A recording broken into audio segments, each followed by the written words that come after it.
All right. Good afternoon, Mr. Carlo. So the goal of this video is to explain what is NTA to our clients. We get a lot of questions in terms of what is NTA, how to read, how to understand, and what are the rights and obligations under the NTA. So I'm going to ask you 3 or 4 questions, short questions, and if you can please tell me based on your experience, what is NTA? And then I will ask the following questions after that. So what is NTA? Okay, so NTA, it stands for Notice to Appear. It's a document that the government gives you when it intends to start a case against you in the court, in the removal court. So the way that works is that you will receive a piece of paper, in the mail or in person, or it'll be given to a family member. And the first thing you should do is see if your name is on it. But this is the document. Up top you'll see Notice to Appear, and if it has your name on it, then likely the government is trying to start a case against you. All right, so what to pay attention to on the NTA? I know there are boxes, and probably those boxes means different things. So if you can tell me about those 3 boxes in short, what they mean. So yeah, there's going to be a lot of words, a lot of boxes, but at the very top, you're going to see that there are 3 boxes and one of them will be checked. So the first box is you are an arriving alien, is what it states. If that box is checked, it means that the government claims or says that you were apprehended or caught right at the border or right before crossing. It means that you were not in the United States when you were caught, you were simply caught as you were coming in. Now, if you are an arriving alien, it means that the judge in your case will not be able to have bond hearing because they don't have authority to give you bond. The best thing you can do is try to ask the government to release you based on their discretion. Well, I think that's a very important point because many people don't understand, how some people can qualify for bond and some people won't. Mm-hmm. But that's something that regulated, it is in the regulation and they just don't have authority to grant it, I guess. Absolutely. And the other 2 boxes, right, you would be eligible to request a bond hearing from the judge. So that's the main difference that you should pay attention to when looking at the boxes.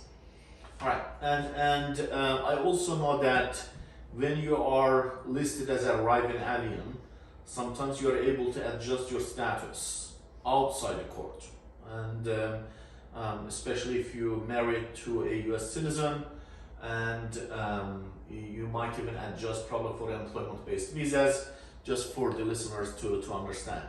All right, so you check the box, you know that you are arriving alien or you are not admitted. And then what is next that you should be doing? I know that there are deadlines and timelines that you have to submit your application, right? What is the timeline? Absolutely. So before you do anything else, at this point, you should look, if you don't know already, you should look at the top right. You will see that the Notice to Appear, it says file number, and you will see a 9-digit number that starts with a 2. Now this is your alien number. If you don't know it yet, it's a very important number to pay attention to and memorize. So with this number, you can go online and look up if your case has been filed. So not everyone that has received a Notice to Appear is in the court system because the government has to send to the court this document to initiate the process. So going further, if you look at the bottom of your Notice to Appear, it will say when you're supposed to be in court. You will see that it'll give a date and a time where you're supposed to arrive at a specific court to have your first hearing. In some Notices to Appear, this might be missing, which is a good indicator that your case has not been filed yet. Right. Is there any way you can challenge the NTA? if you find a mistake on the NTA, how to approach to that. Absolutely. That is exactly the first task that your attorney is going to start with. So the notice to appear has to be accurate, right? The things in the document have to be true regarding where you're from, when you came in, how they caught you. So if you were apprehended in your house and the government says that you were apprehended before coming into the United States, that is a reason to ask the judge to terminate the case. There are many mistakes in the notice to appear that could lead to an early dismissal in the case. But that's something that you will have to consult with an attorney most likely. Well, thank you. Two more questions and Absolutely. that's the end of the session. So the direct question, what is the timeline I have to submit my asylum application? If I cross the border and I have an NTA with today's date, what is the latest date that I can submit my asylum application? So the standard rule is that you have 1 year from entering the United States to file your asylum application. Now there are multiple factors that go into that analysis. It's not a simple analysis, but what you should try to do to the best of your ability is file your application within 1 year from the moment that the government says you placed a foot in the United States.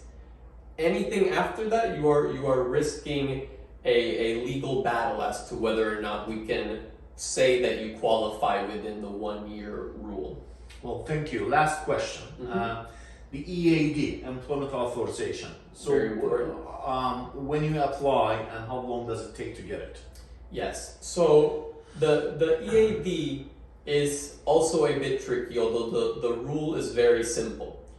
Once you apply for asylum and the government accepts that your asylum is pending, you will have to wait 150 days before you are eligible to request your employment authorization. Now, that 150-day clock sometimes gets stopped if the government believes that you're delaying your asylum case. So again, that is something you will have to discuss with your attorney, because simply filing the document, right, filing your asylum petition might not be enough to make sure that the clock is running and that you'll receive your EAD, after you petition it 150 days in. Well, thank you, Attorney Carlo. For the listeners, for detailed information, you have to contact your attorney. And just like Attorney Carlo explained, a lot of exceptions there, a lot of rules that it's hard to explain in short videos, but we would like to provide information as much as we can and educate our clients. My name is Vugar Jafarov. I'm the owner of this law firm. It's Law of Vugar Jafarov. It's based in Sudbury. But because it's federal law, we serve our clients from all over the country, from every state, every immigration court. And this is Attorney Carlo. Attorney Carlo mostly works on removal defense cases, but he has been also helping us with business immigration. And as the time allows, we will also prep some videos on EB1, E2 visas as well. Thanks for listening. Thank you. If you have any questions, contact us. It is 508-485-5600. We have our website. It is vj-legal.com. Thank you for listening. Thank you. Goodbye.